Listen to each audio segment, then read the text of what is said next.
Now, Hamilton Russell has been making wine for 38 vintages.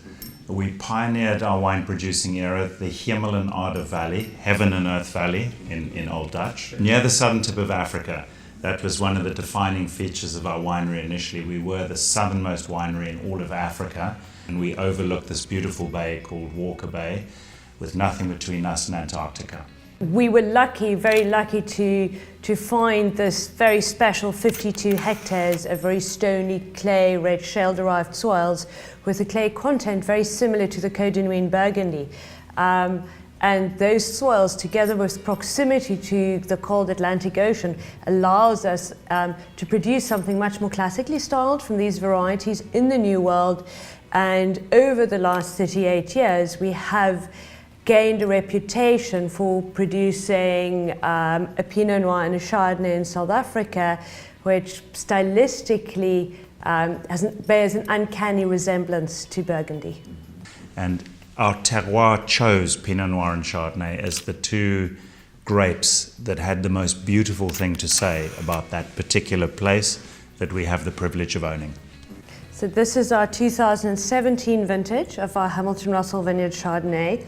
It's still very young and lots of primary fruit, citrus, lemon, bits of grapefruit rind, raw almonds, hints of yellow fruit, and there's almost a hint of salinity on the nose. And then on the palate, it's very tight and bright.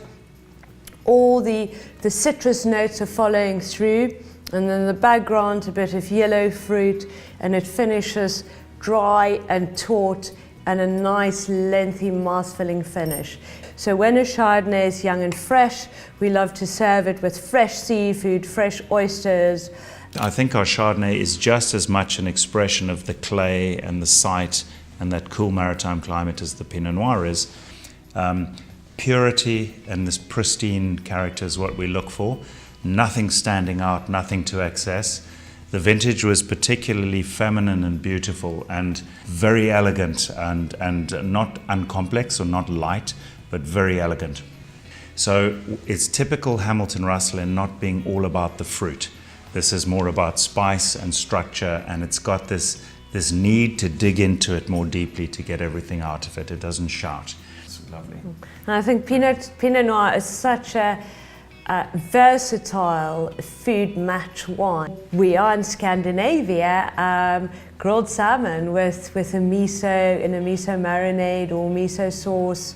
It just very much depends on the sauce and to not have too much acidity or sweetness.